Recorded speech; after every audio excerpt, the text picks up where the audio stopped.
parler d'une maladie à part entière, l'obésité. Le nombre de sujets obèses en France augmente sensiblement avec les années. Ainsi, si environ 6% des Français et des Françaises pouvaient être qualifiés d'obèses au début des années 80, on considère que 20 ans plus tard, ce chiffre a quasiment doublé dans notre pays. L'obésité a des conséquences importantes en termes de santé publique.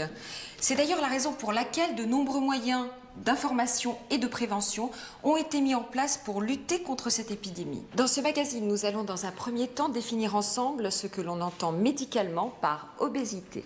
Puis, nous nous intéresserons au traitement global de cette maladie qui passe impérativement par une prise en charge à la fois diététique, physique et psychologique. C'est le docteur Bernot, cardiologue à Bayonne, qui nous accompagnera pendant la première partie de cette émission. Mais tout de suite, regardons en images ce qu'est l'obésité. L'obésité se définit comme un excès de masse grasse avec des conséquences sur la santé. Pour évaluer la corpulence, on calcule l'indice de masse corporelle ou IMC. Il correspond au poids du patient en kilogrammes divisé par sa taille en mètres au carré. On parle d'obésité lorsque cet indice est supérieur à 30.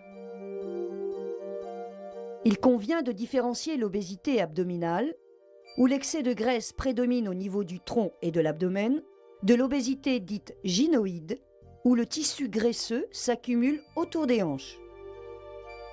L'obésité abdominale ou androïde est associée à un plus grand risque de maladies cardiovasculaires que l'obésité gynoïde. Eh bien, docteur Bernot, nous venons de voir comment est définie médicalement l'obésité, mais quelles en sont véritablement les conséquences sur la santé? On sait en effet aujourd'hui qu'il n'est pas du tout anodin d'être obèse. C'est une maladie grave et les dernières études sur ce sujet sont indiscutables. L'obésité augmente le risque de mortalité. On peut classer l'obésité en deux catégories.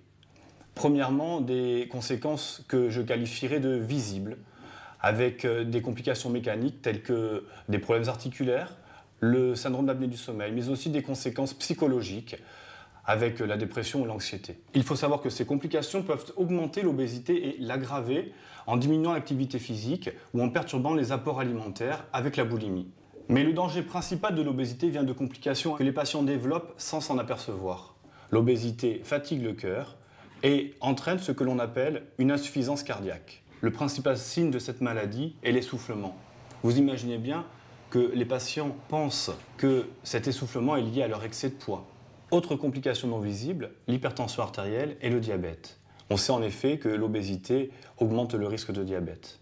Pour parler plus particulièrement de l'hypertension artérielle, 65 à 75% des cas d'hypertension artérielle sont favorisés et sont liés à un excès de poids.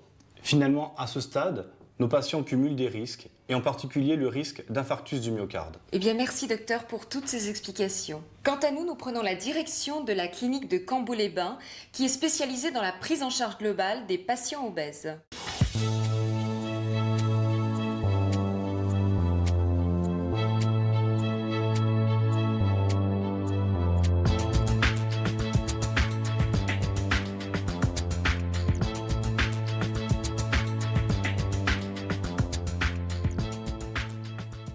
Bonjour docteur Bizet, alors dites-nous, pourquoi devient-on obèse?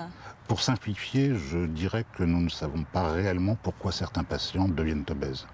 Bien sûr, il y a les facteurs génétiques, mais aussi des facteurs sociaux, psychologiques et alimentaires qui jouent certainement un rôle déterminant.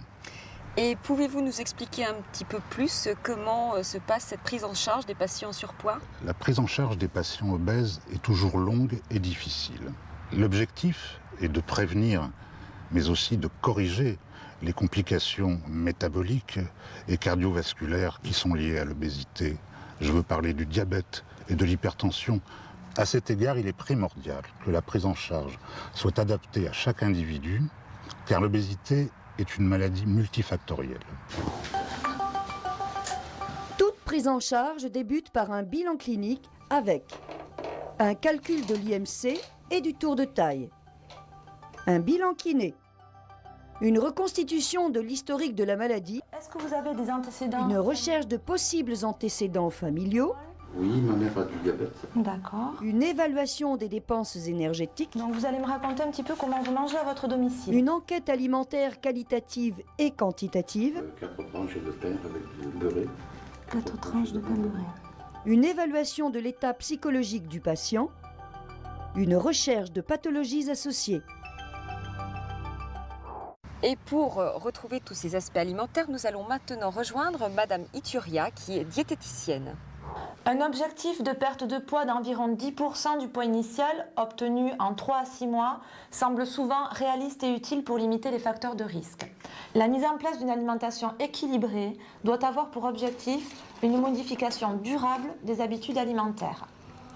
Les régimes trop restrictifs qui font perdre du poids très vite, tels qu'on peut le voir dans les magazines, sont à proscrire car ils entraînent des carences, des rechutes et des dépressions.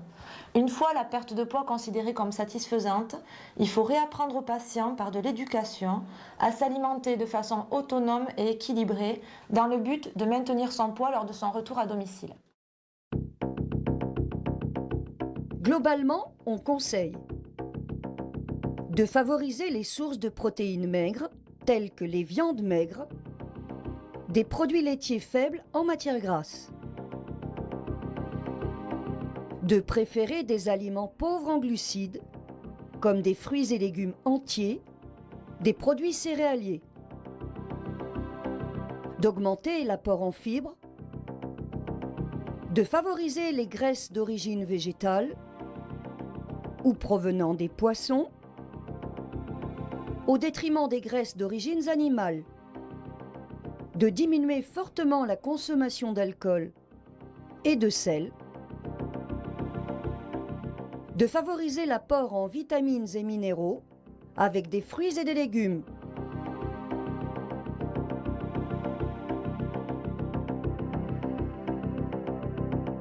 Voyons maintenant comment les patients sont pris en charge d'un point de vue physique. Nous savons déjà qu'une activité régulière et adaptée est importante lorsque nous parlons de maladies cardiovasculaires. Absolument. Et pour l'évolution de ces maladies. Mais qu'en est-il pour les patients en surpoids? Pour ce faire, nous allons maintenant rejoindre Madame Boutan, qui est kinésithérapeute. L'objectif du kiné est d'aider le patient à lutter contre la sédentarité en favorisant l'activité physique. Donc la prise en charge va se faire en équipe, sur prescription médicale. Elle va débuter par un bilan pour essayer de déterminer les possibilités du patient et son niveau d'activité. En dehors des soins individuels, on pourra proposer aux patients des activités de travail respiratoire, de gymnastique douce, de piscine où le patient oublie son poids et il ne souffre pas de ses articulations. Il sera également intégré dans un groupe de reconditionnement à l'effort, à type de marche, de tapis, de vélo, où là on va surveiller la tension artérielle, la fréquence cardiaque, la saturation en oxygène. Dans le travail du kiné, il y a aussi une grande part d'éducation et de conseils pour que le patient puisse continuer à la sortie du centre tout ce qui a été initié en termes d'activité physique au sein du centre. Par exemple, 30 à 40 minutes de marche par jour, et puis aussi essayer de monter les escaliers plutôt que de prendre l'ascenseur. Ensuite, programmer dans la mesure du possible une séance d'activité physique plus intense, 2 à 3 fois par semaine. On sait que la régularité et la pratique à long terme d'une activité physique minimum sont les objectifs que le patient doit se fixer. Après avoir évoqué la rééducation des patients en surpoids, il faut également parler du côté psychologique de la prise en charge de l'obésité. Il faut l'intégrer aussitôt que possible dans la démarche de soins, puisque son rôle est loin d'être négligeable.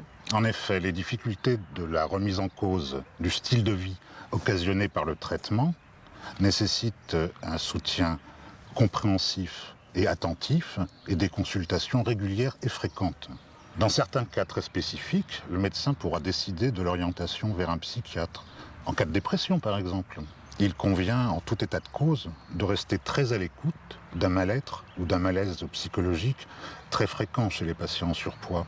Eh bien, merci docteur pour toutes ces informations. De rien. Et je vous propose maintenant de nous quitter sur un récapitulatif des poids importants évoqués aujourd'hui. Donc vous faites 1,77 m pour 121 kg. Pour définir l'obésité, on utilise l'indice de masse corporelle qui est calculé par le poids en kilogrammes divisé par la taille en mètres au carré. On parle d'obésité dès lors que l'IMC est supérieur à 30. Donc un IMC de 38. L'obésité est une maladie avec des conséquences parfois graves sur la santé. Une partie des troubles qui peuvent être liés à l'obésité sont l'hypertension artérielle, le diabète, des problèmes articulaires, une insuffisance cardiaque et respiratoire. Le traitement de l'obésité est multifactoriel. Il comprend notamment une prise en charge diététique, physique et psychologique.